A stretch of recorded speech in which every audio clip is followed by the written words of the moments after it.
Hey, we are live. It's Cocktail Hour. Welcome, everybody, episode 107. And I'm Andy. And I'm Rev. And with us, again, we should just give her a spot on a regular basis, is Fletcher DeLancey. Hello, all. Great to be back again. Again.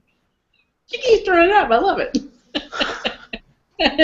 But she's not here just, to be fantastic and fabulous as she usually is.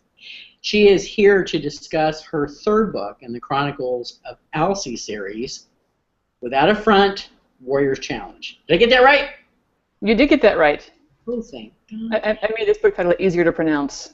The producer's challenge wasn't hard, but and the Caphanon wasn't hard either. Just some people insist on pronouncing it incorrectly.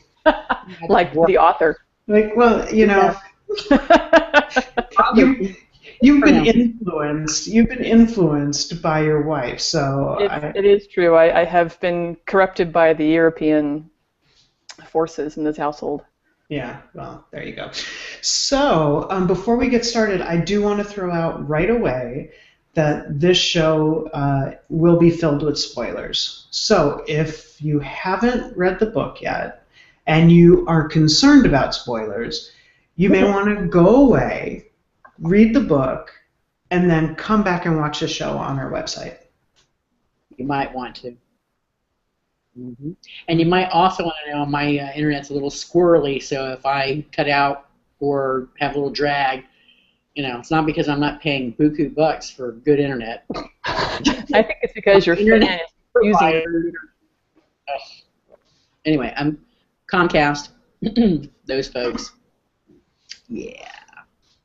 So, but we have a couple of house items to talk about. One of them is it's that time again. We have to renew our site, so we would love it if you guys would possibly contribute to helping us get that paid for. We have a donate button on our site, cocktailhour.us. So this is us kind of pimping out, but just saying. Yeah. Just a buck or two here and there. It really it adds up and it helps. We have to pay our hosting for the year. Can I ask a question? Yeah. Sure. If you're pimping out, shouldn't you be wearing different clothing? I was told at the last minute we had to pimp out. Otherwise, I would have dressed up. Yeah, or at least some gel in your hair, something a little more... I would have gone into full-out pimp mode, but I didn't know we were going to do it today. I'm sorry, I didn't give enough notice. I'm sorry. If anybody contributes, maybe Andy will send you a private photo. Ooh, there you go. Andy, I believe that you have now been pimped out. I guess so. My God. Right. Good job, Sherry. Thank you. Thank you very much. I do what I gotta do. Just saying. All right. We're moving on. So, oh, damn. I didn't save something. Never mind. All right. So, I think we also have to announce a winner from our last show. Do we not, Sherry? We do.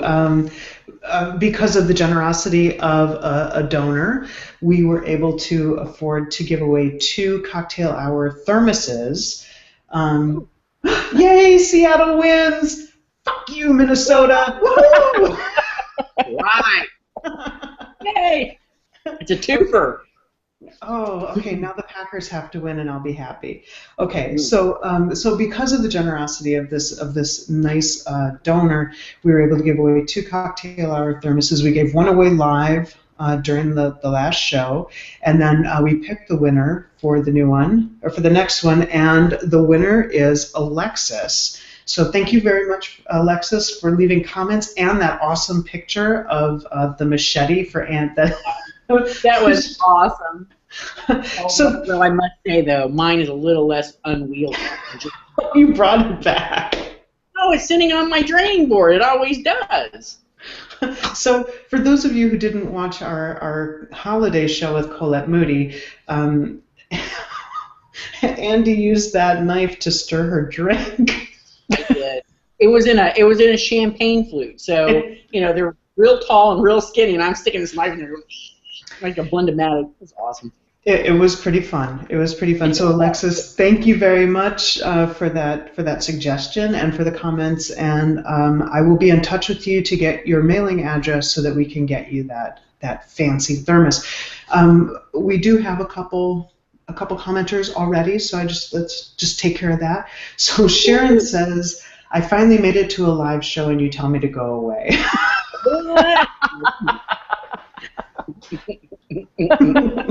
You can stay. You just may find more out about the story than you want to. That's all. But you know what? Even if we told you every single plot point, conversation, everything is still fun to read. So don't worry about it. You'll like it. True. Yep. And then Jana, hi Jana. She says, "Hi everyone. I made it on time this week." You too. We did. It was close for Fletcher, but we all made it. It's always close for Fletcher. Hey. All right, and we have Susan Carr. Hey Andy, long time no see. Yeah, where the hell? What? All right, breakfast 2 Sundays. Just saying. And Linda made it. She says, "Ola from the Netherlands." I'm happy you made it, Linda. Yeah. All right. Okay. Go ahead, Andy. Okay, so I'm back on. Fletcher. Yes. Thank Christ. Resolved that freaking cliffhanger for book 2. Oh my God, I wanted to reach through the computer and just go, ah! That cliffhanger killed me. But, you know, I think you redeemed yourself with this one, just so you know. I'm just Okay, thank you. Good to know. Yeah. Mm-hmm. So would you like to give us a summary of book 3? Okay, so book 3 picks up right where book 2 left off because, of course, we had a cliffhanger. Mm-hmm. Just a little one. It was tiny, really. So book 3 starts with Tal. Okay, everyone's gone now who hasn't already read this because we're heading into Spoilerville now. Just giving you one last chance. Spoilers. Okay, so book 3 starts out with Tal in the healing center, having just gotten in the way of a few hundred shards of molten glass. And she finds out that things are worse than she realized because not only is there an assassin out there who's since been caught, but it looks like her future brother-in-law is part of the plot. So now she's got a missing brother-in-law to track down. And once she gets out of the healing center, she has quite a few things to take care of, one of which is to go back to Hal Opa and properly ask for permission to join their family and to bond with Salomon. And then she has to get her butt back to the State House and start dealing with the fallout from her month of absence from the big city and from the assassination attempt and for finding a missing brother. And then she finds out that things are still worse than she realized because there's someone else involved in all of this. And she actually has somebody who's been plotting for quite a while and laying down a huge trap for her that she does indeed fall right into and has almost no way of getting out unless she can pull off an impossible rescue. So the majority of the action in the book is all about the rescue of Harriet and what happens to him after that.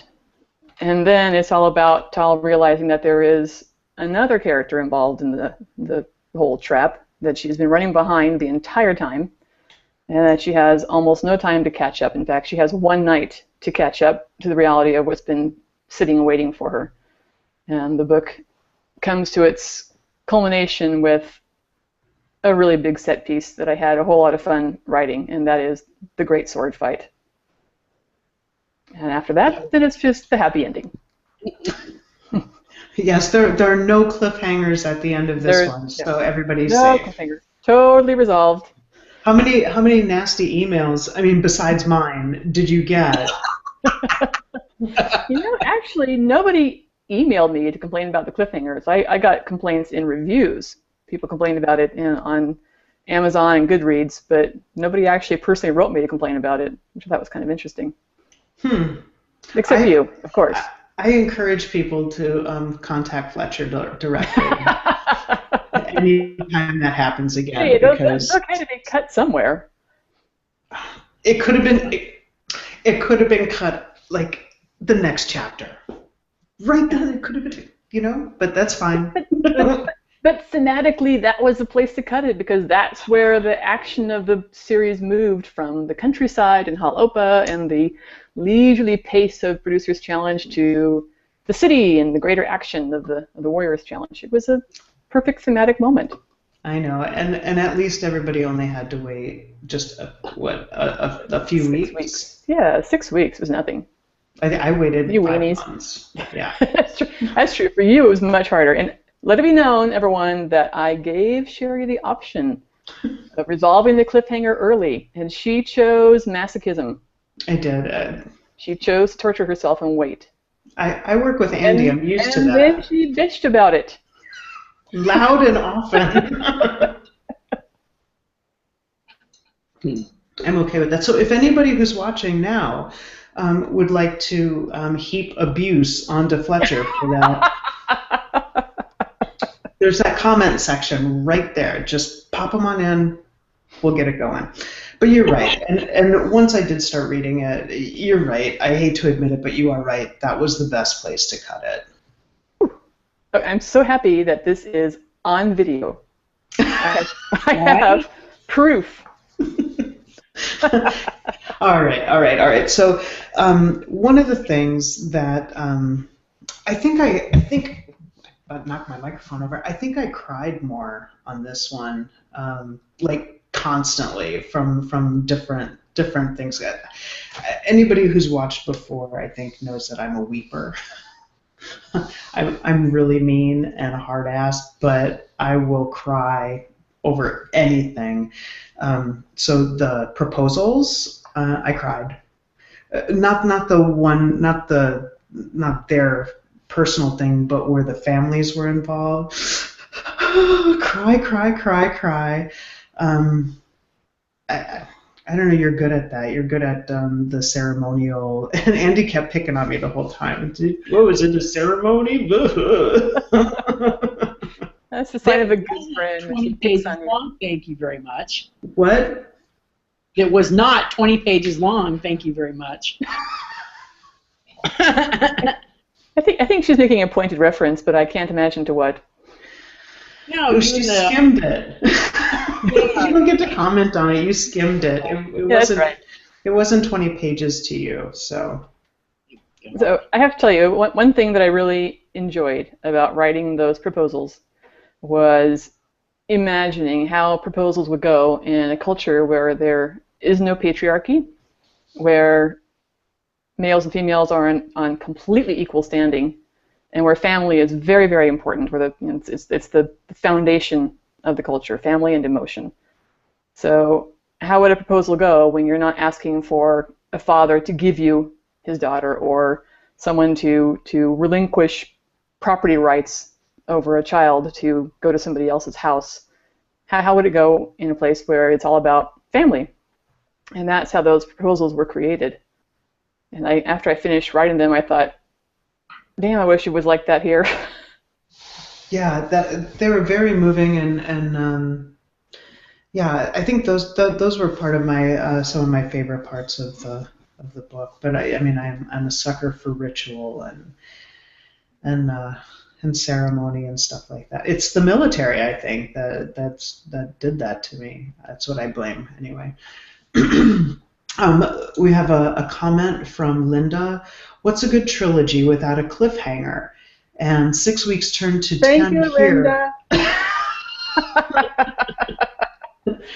Linda. She says 6 weeks turned to 10 here, however, because I had to have the paperback.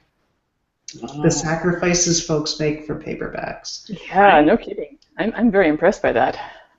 And then Amy, hi Amy, says some of us were lucky enough to know from you that there was a major cliffhanger, so was prepared for the abrupt ending. See, so Fletcher, actually, I mean, the tiny amount of abuse that you took from me is totally worth it. That I was able to warn some of your readers, so that maybe that's why you didn't get those emails. That probably is.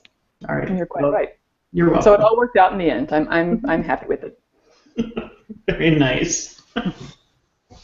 So there was some really interesting relationship stuff that was revealed late in the book with regard to Colonel Micah and his and the way that he fit into Tal's family. Now remember, folks, spoilers here, okay?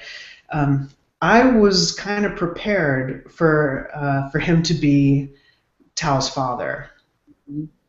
That's how it felt like it was going. Mm-hmm. Yep, that was totally intentional. You were meant to think that. Yeah, well, I still wanted him to be, so I feel a little disappointed. Oh, well, I wanted it to be a little more complicated because I knew everyone was expecting him to be her father, and I wanted there to be a surprise, and yet to have there still be a very close familial connection. So yeah. It was quite a bit more complicated, and yet very sweet and poignant in the way that it all worked out. That he wasn't really her father, but in a way he is. Mm-hmm. Yeah, absolutely, almost. And I mean, really, he seems to be, a father in a way that her own father would not have been able to be. I think that. I don't know. I mean, well, her dad had been dead for a while now, right? Mm-hmm. And so, I mean, he was able to have a relationship with her that is fatherly, but still, friend, confidant, in a way that her father probably wouldn't have been able to be. Yeah, actually, I think you've hit on something pretty important there. That when you're a parent first, and a friend second, and that's just how it has to work. If you're a good parent who's concerned more with holding the line and teaching your child, but Micah has more flexibility. Yeah, sorry, in my head he's Micah, but I know that you will find that just horrible. So. Well, it won't matter because I'll never see it that way. My son is named Micah, spelled the same way, so that's why it'll always be that for me. Yep, I know that. So anyway, yes, he has more flexibility in his relationship with her, and so he's a father figure, he's a friend, he's also a peer, he's an instructor. I mean, they have a really multifaceted, complex relationship. And one thing I really enjoy about it is that their relationship runs so deep, and yet they have a very hard time talking about it. They have that warrior mentality where they don't really want to acknowledge this. They just tease the crap out of each other, and their teasing is a sign of how completely comfortable they are with each other. So there's the scene in the healing center when Colonel Micah wakes up finally from his coma, and he's very distressed by seeing Tal completely break down because he has never seen her do this before except once when her parents died. And that's when he realizes just how much she's been affected by his absence from her life. And he's very distressed and hardly knows how to handle it. And then you see that in the very next scene they have together, they're teasing each other again. And they're just not really talking about it anymore. They just don't do it that way. Yeah. I just want to get Andy, did you want to say anything before I take care of some of the comments? I was thinking about that, all the people that tried to help Micah back, back to life, if you will. And that was really touching. It really was. I mean, everybody got in on the act. It was like really cool. I enjoyed that. That was a great scene. Or scenes, because it was several. Yeah, it was a theme to the whole second half of the book, was trying to wake up Micah. Yeah, that's pretty cool. It was really interesting the way that you handled that, going into his consciousness, kind of melding with him, and the especially that initial space, as you're rising up. That was really interesting. Did that automatically come to you? Did you know that that's how you wanted to do it, or how did that come to be? Well, I was just trying to envision how I could describe emotionally entering a mind that was mostly gone. I mean, what would a barely functioning subconscious mind look like? And that was the metaphor I came up with, was being underwater and swimming up toward a light, where you could emerge and breathe cleanly and float and be safe in this little space, but know that it's not really a safe space at all. It's just a temporary space that you can be in only as long as you can stand it. Yeah, that was really interesting. I think you captured the disorientation that would be associated with that, and then also with Tall, kind of getting so close herself to wanting to stay, and that was really interesting. I enjoyed that. Let's see. So.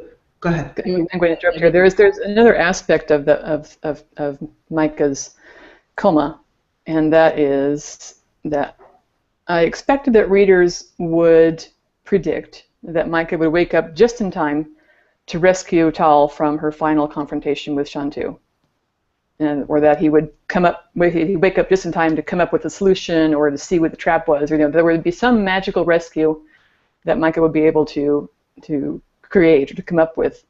And so for me, a part of keeping people guessing was keeping Micah in his coma until it was all over.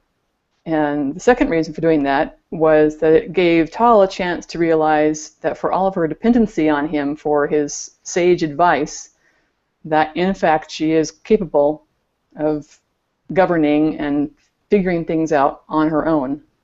So it was a big confidence booster for her, even though, as she says, when she sees him again, she doesn't want to ever do that again. I was fairly certain that you were going to kill him. I actually did in my original plot for the story. The original version had him dying in the explosion of the house. But that was when I had plotted the book out before I even began writing it, and I had envisioned that scene at the end. And as I wrote the story and built more of his character and built that relationship between Tal and Micah, I thought, holy gods, I can't kill him. He's too good of a character, and he's too important to Tal, who needs another character to bounce off of. She needs someone that she is comfortable with and can tease, and without Micah as a foil for her, she would be a very different character. She would be much too serious and I think a little less interesting. And I imagine that would really send her character off into a completely different direction. With depression and all of that. It would your next book would be really, really dark. It would. I don't even want to think about that. No. Yeah. No, Micah serves a purpose for Tal that Lanaril also serves. That was, in fact, one of the reasons I created the character of Lead Templar Lanaril, was that she becomes a second person in Tal's life who can cut through all the bullshit and speak to her like a regular person, not like someone who sees her as her rank or her title. And she's one of those characters who sort of sprang into being fully formed with her own character already intact. And it really shows in her conversations with Tal. Yeah. They're very fun to write. There's one other character who doesn't seem to give a shit who anybody is, and that's the Doctor, who who I have, I really think that could be a great relationship between two characters there, and you're thinking Micah, aren't you? Yeah, I actually am thinking about that myself. That might come to pass, because I just love the idea of this big, bulky, built like a tank warrior with all of his deep voice and brusque ways, and then this tiny, tiny healer who takes absolutely no bullshit and thinks warriors exist just to irritate the hell out of her. and he really, really deserves some happiness. I mean, he's got Tal, and now he's got the Opas, and that's fine, but to have a truly connecting, connected relationship with someone in a romantic sense, I think that would be really good, and I think it would bring out something, a new aspect to the character that we've not yet seen. And there's also could be some jealousy going on with Tal, having that attention taken away, or Yeah, you're right. That'd be good. Yeah. Oh, my little cogs are turning in my head now. I like that idea. All right. All right. All right. Well, That is while good. you think about that, let's get some of these questions and comments out of the way. Okay. Cheryl says, "Thank you for not blowing up Micah. His relationship with Paul is fascinating and complex." See? I don't know. I think you could have killed him while he was in the healing center after everybody had had an opportunity to kind of go in and connect with him. That would be awful. I'd be like worse than killing him with an initial explosion. You're evil. Now I understand why you write the kinds of stories you do. Yeah, okay. Okay, so Declan says, having read the first version of Voyager without a front, if it was going to be split into 2 books, it really did have to be at the cliffhanger. So more praise for your decision. Thank you, Declan. Let's see, Cheryl says, knowing that there was a cliffhanger coming didn't make the surprise any less shocking, which is good, right? That is good. That is good. Also, the cliffhanger changed. I mean, the scene where Tal passes out at the very end of Producer's Challenge is not the same as the original one in the online version. It's a little more drawn out and goes a little more into exactly what she's feeling and into Solomon trying to call her back and Tal's consciousness shrinking into a little dot. It's more dramatic, and that adds to the shock factor. I every once in a while I'll think maybe I should read the online stuff, but then I'm happy that I haven't because I don't have anything to compare it to, and I can just go into it fresh. I think you let your take the online stuff down. I did. Yeah, it's gone. I got a request. I'm supposed to ask you if I could get a copy of Velmar the Blade because now it's gone. It is gone, but it will come back. In fact, it will probably come back this year. I'm hoping to add to it to make it novella length because it's right now I think it's just under 20,000 words and it needs to be around 33 to be novella length. So I need to add a bit to it, and then I plan to publish it this year. But actually, and this is probably a good time to say this. As we speak, I am working on the 4th book in the series, which has a current working title of Catalyst, and it is the story of what happened to Ikatia Serrato and Lynn Rivers after they left Alcee. So there's a missing time period in Without a Front, which is after the Captain Serrato and Lynn left Alcee, and then when they came back to Alcee in time for the bonding ceremony. And there's a little sneaky reference at the very end of Without a Front, or of Warrior's Challenge, in which Lynn refers to their adventures, but nothing more is said about it. So the book I'm working on right now is about those adventures. So it's covering those missing 2 years. I'm probably in the minority, but now I'm so I'm so into the folks on Alcee that I just don't care about Ikatia and Lynn. Well, then you'll be happy to know that this book is actually a dual timeline. So it takes place with everyone together. So at the end of Warrior's Challenge, Ikatia and Lynn have joined Tal and Salomon for the bonding ceremony, and Lanaril's there. And I've created a new aspect of the Alcean culture, which is the bonding break, what we would call a honeymoon. But as always, the Alceans are family first, so for them, the bonding break is not about the happily bonded couple just running off and having massive sex all by themselves. It's about the whole family being together, and it's expected, of course, that the happy couple will run off and have sex, but they're not. But they're not off on a tropical island by themselves 1,000 miles away from everybody else. They are all together, and there are resorts set up for this exact sort of thing, where there's a special cabin for the bond mates, and then everyone else has their own sleeping cabins in the same space, in the same general area.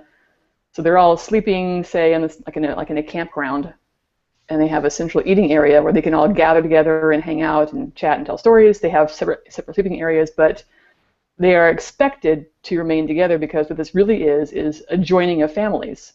So a bonding is not just between the two people in the couple; it's between the families as well. So, Cheryl, when you're talking about Colonel Micah having gained the Opas as a family, it's actually literal. He's gained a whole family by his association with Tal, and now Tal's association with the Opas. That's nice. That makes me happy. Okay, Nice. good. Yeah. All right. I've got a lot of stuff here. Okay, so thank you for, this is from Declan again. Thank you for weaving the little moments with Katya and Lynn into the books now that you now that they're somewhat local. It was especially a nice surprise at the end of the Warriors Challenge. Let's see. Linda says, I read the online version after the Producers Challenge, waiting for the last part, and truly liked how the story developed. Oh, good. Let's see. Amy says... You must have it on her hard drive then. She had to have it on her hard drive then. Oh. Because it's not there anymore. Don't sell it. Yeah. Amy says, I'm glad it turned out he was not her father, but love how he was involved in her life. I always saw him as being a match for Lannerl. No, Lannerl's mine. I mean, somebody else's. No. Weird. Yeah, Wow, Micah and Lannerl. Oh, I don't like that. I think Maria has rights on Lannerl, I'm thinking. Maria has totally claimed Lannerl. So has one of my favorite readers. But, it is possible that in the book I'm working on right now, there has just been a sex scene for Lannerl with somebody else. But not Micah. Whose name I am not going to reveal. But not Micah, no. Thank you. Cheryl says, yay for book 4. And and Linda says that she also thought that that Micah was going to be Tal's father. And right. We are awesome. caught up with questions and comments. Okay, I'm going to add one thing in. Okay. Talking about the ending of the book. There have been a couple of comments about the ending of the book being too Hallmark. And even with Tal and Salmon being the divine Tyree couple, that's the first divine Tyrees in a gazillion generations, et cetera, et cetera. And so I'm going to toss a little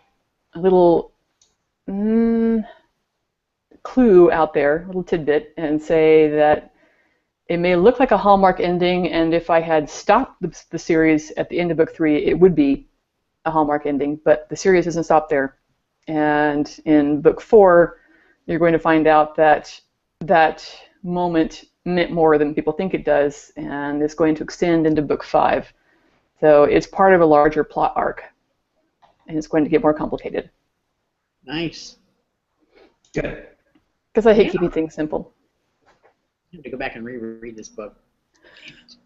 Somebody just posted as me. Yes, How the hell did that happen? Did you just post something in? Somebody just posted something that came up as from me. So yay for Lannerl as well. I don't know who that was, but it wasn't me. But I'll cheer. I'll cheer for Lannerl.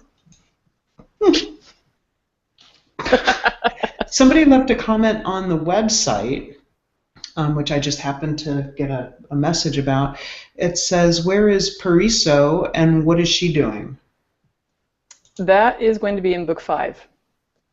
So you got I'm plotting them out, so I have a little timeline in my head. But yeah, she's still out there, and she's going to have a fairly pivotal event in book 5.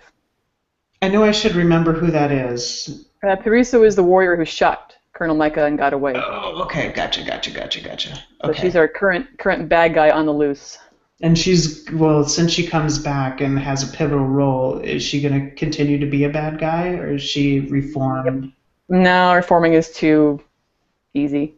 Good. I mean, we need bad guys. We do. Okay, I am all caught up with all the things. So, Andy, what do you got? I got that sword fight at the end. That really kicked some ass. How long did it take you to sketch that out? Did you actually have to take paper and write down moves and I mean, I didn't do that much, but I have to tell you that the final move where Tal finally beats Shantu, where she kicks him from the ground and breaks his kneecap. I practiced that with my very tolerant, long-suffering wife. Did you have lightsabers or something? Is that... No, we didn't have lightsabers, but I can still remember this very clearly. All right, we were in our living room, and I said, "Okay, Maria, I need you to, I need you to be Shantu. I need you to stand here." And I got onto the floor in front of her, onto my left side, and we worked on how it could, is it possible for someone in Tal's position to get off a kick while still being out of range of a sword, and manage that move without getting your throat cut. And we discovered that, yes, it is possible. So we choreographed it. And but I have to say, I also had the wonderful input of one of my beta readers, who in fact is a fencer. And so he was very instrumental in helping me with the terminology and some of the moves, and saying, no, this wouldn't be possible, or that would be necessary. For instance, in the original version, Tal wore weighted shoes, and he said, no. When you're sword fighting, footwork is very important, and your feet are moving very rapidly. So he sent me some videos to watch, and I watched some saber fighting in the Olympics, and I was like, wow, their feet are like a blur. So yeah, any weight on there would be detrimental. So changed that from being weighted to having very, very lightweight armored ridges on the shoes instead, and that, they're just tiny little details, but it makes it more realistic. He also brought up the issue of, he said, so is her sword single-edged or double-edged? And I'm like, what? But what does that mean? So I had to look that up and learn about swords. And so yeah, part of the reason that sword fight is kick-ass is because I had some really great input into giving it the right terminology and the right moves to make it truly realistic. It was awesome. It was really awesome. I liked it a lot. More action, please. Okay. Yeah. Yeah, and I think we talked about this. I believe we talked about this the last time you were here, about the tone differences between the Kaphanon and the Without a Front books. Now in the Warrior's Challenge, there was more action, there was more intrigue, which I really like. Andy really likes. There was still quite a bit of romance type stuff. So with the upcoming books, what's the tone going to be? Are we going to go back into more fighting, more action, or are we going to kind of stick with a kind of a balanced thing, more romance? What are we looking at? Okay, I'm looking for a balance between the quieter moments and the action moments. I really enjoyed writing the Kaphanon because I could write it from scratch. I could plot the book out completely in advance and create a thread of tension that ran through it from beginning to end and build on that. I mean, it was thematically and technically, I think that the Kaphanon is a better book than the Without a Front pair of books. The Without a Front is better for romance lovers, though. Mm-hmm. If you want romance, that's the one you want, totally. But the Kaphanon right now is a little closer to my heart because it's the one that, for me, flows more smoothly, builds better from the beginning to the end. And so that's what I'm going to be looking at in the ongoing books, although I don't think they'll be quite so action-oriented because the Kaphanon, if it suffered from anything, it suffered from a lack of the more interpersonal aspects. Because everyone was, you had a whole planet in danger. And so everybody was fighting for their lives. That really was so much at risk. There was no time for interpersonal issues except for some brief moments here and there. For instance, when Ikatya and Tal had their knockdown, drag-out fight, and then finally spoke to each other afterwards and got some things hammered out. So the next books are going to have room for both. More interpersonal because now everyone knows everybody else. You have these established relationships that I can now play with more deeply, while also introducing new relationships and also bringing on the action. And I know I speak for Andy when I say that the more action, the better.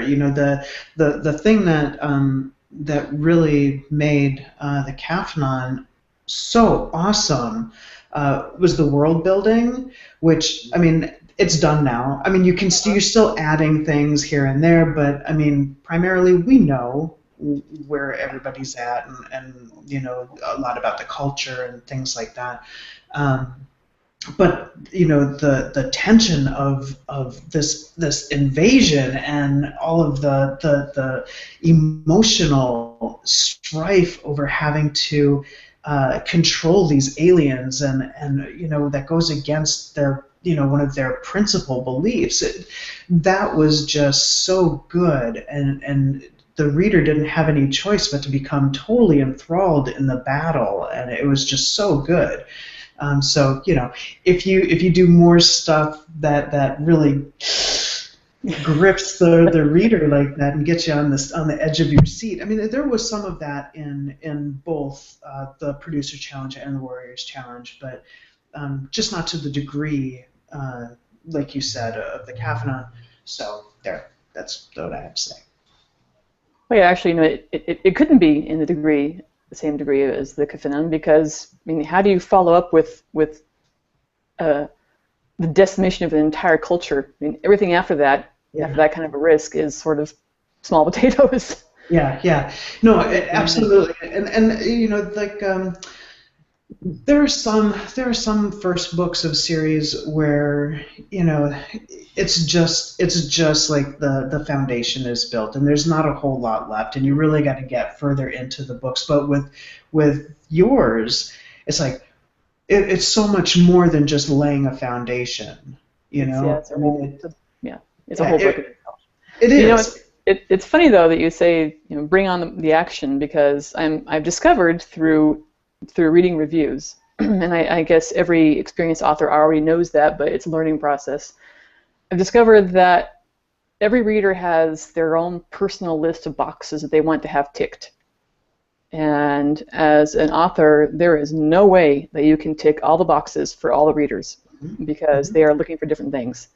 So, for instance, on the reviews for the Kaffanon, I have one review that just destroys it for spending any time at all on emotions, and complained about emotional processing, and then I think you used the phrase that the characters were, quote, menstruating emotions. Oh, that's disgusting. I know.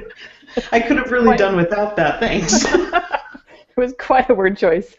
And then the very next review that came in said, it was a really good book and I enjoyed it, but I have to confess I wasn't interested at all in the Voloth invasion. Didn't hold any interest for me, and I felt like I was just treading water until we got to the romance. Yeah, I think a lot of you know, and this is something that's been talked about a lot. You know, when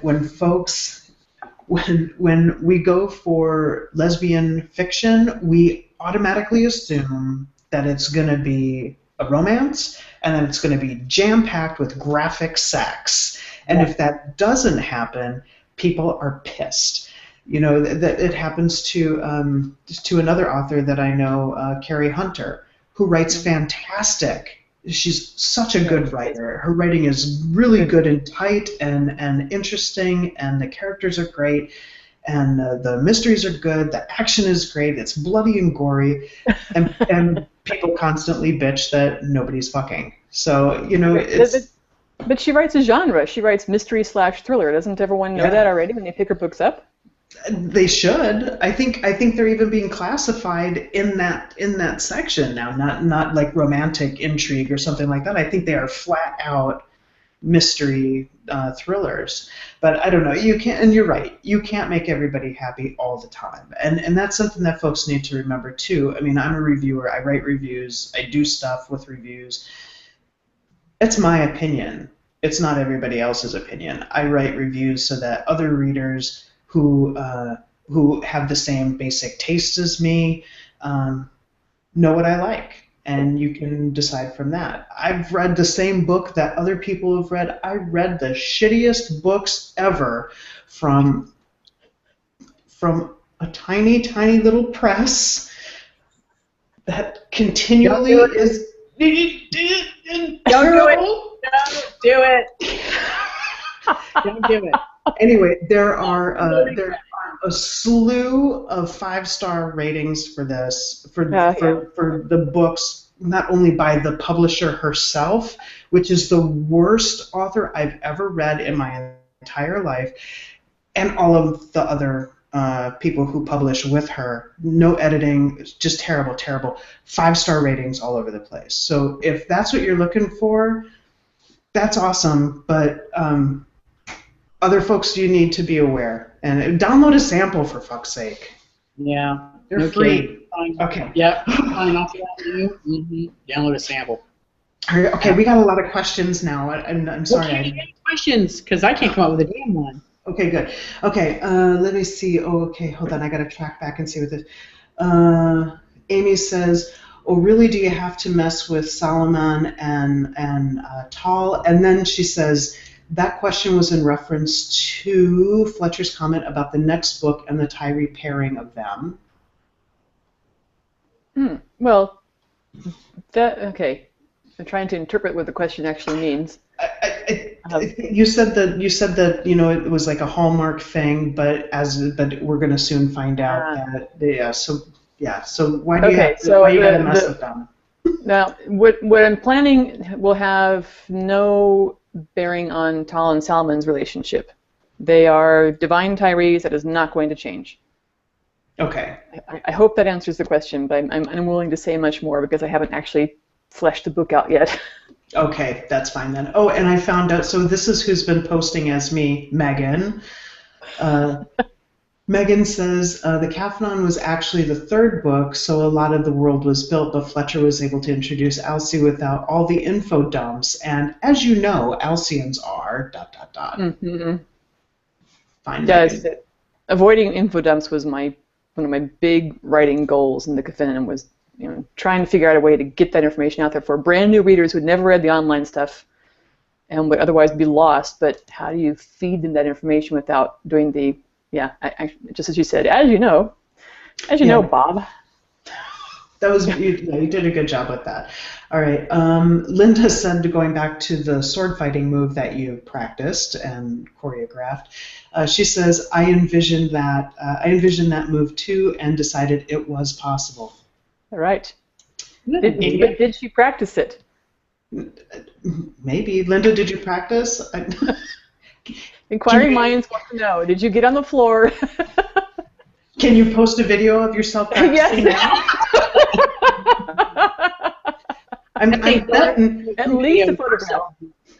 I'm betting that if you did, you could get a signed copy of a book. I'm just going to throw that out there. Okay. Linda says, what I liked most, I think, about the world Fletcher creates is the potential for us as humans in the here and now that is being made into reality. Absolutely. I have something to add to that, because that just reminded me of something. And I don't know if anyone's actually noticed this, but in creating the language of the Alceans and creating their curse words and their swear words, there are no gender-oriented swear words. There are no bitches and there are no bastards. There's none of that, and there are no references to sexual violence or any of that sort of thing either in the means of swearing. So I have very pointedly created a culture where even their cursing is gender neutral, and that's been a challenge because when you think about what our curse words are like, and they are very gender oriented. That's why I like fuck. It's just it's just the all-purpose version. And you can use it as a noun. You fucker. It's that's true. Yeah. Linda says yes, almost, that she has it. She's practiced. She says, I do Tai Chi and Taekwondo, and I'm very short. All right. Good job.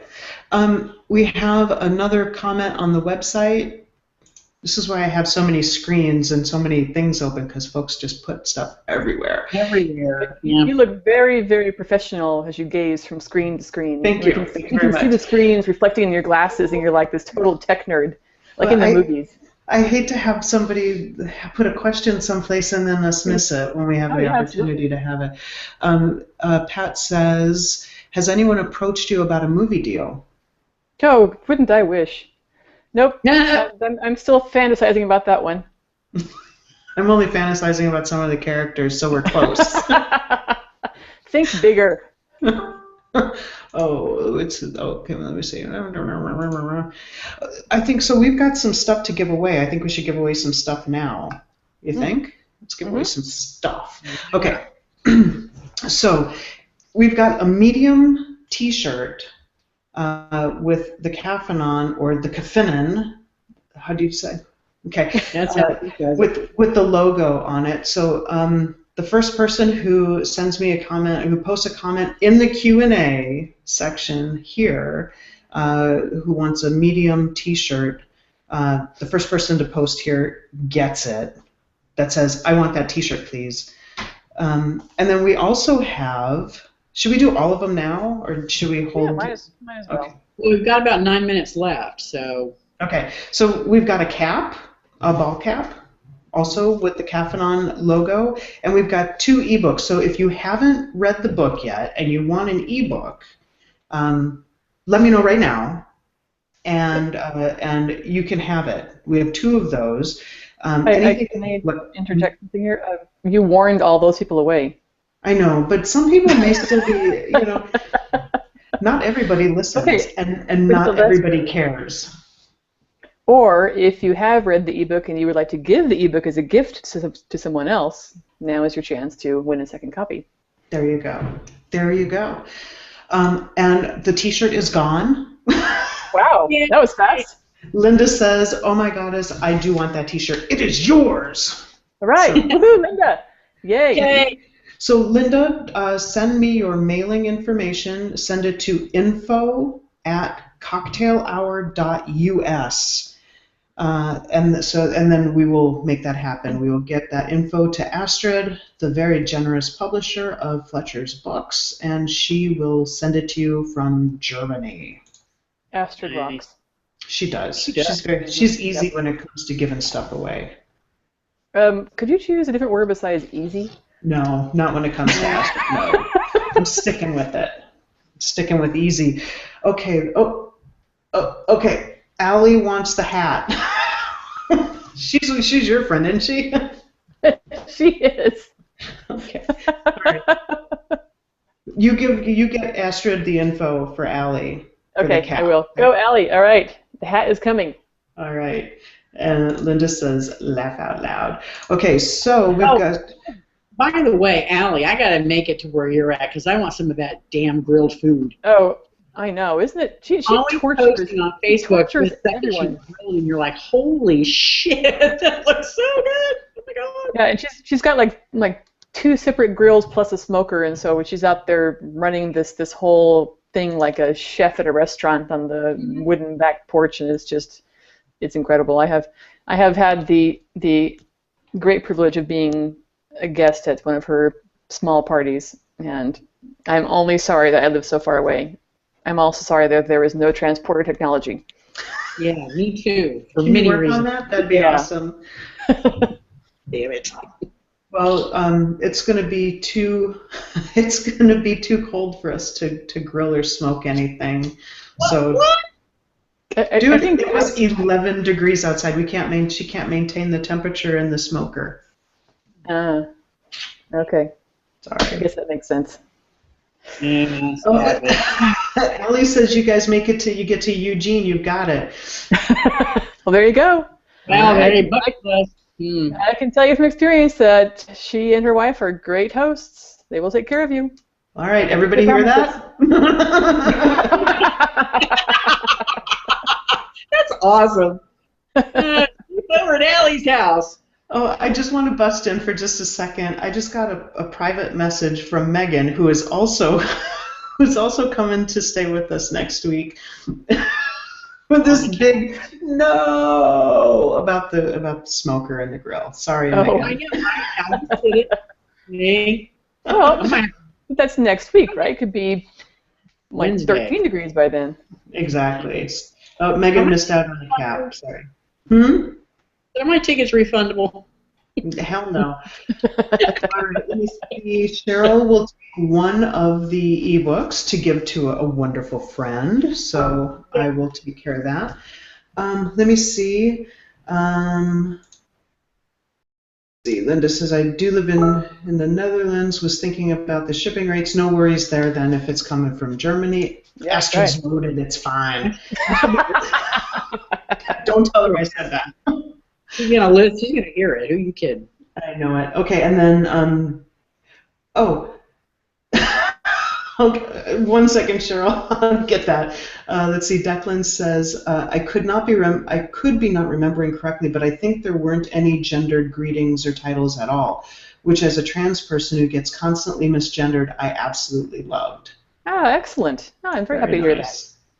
That's awesome. Great and then feedback. Cheryl has a crucial question. It's very important. What kind of curtains are we putting on those windows? The ones behind you? Yes, I'm coming to you from Andy's room, which got painted yesterday. We're in the middle of laying the floor now. I can show you a little bit. There's some floor there. And then we've just got some blinds for the windows. They're pink.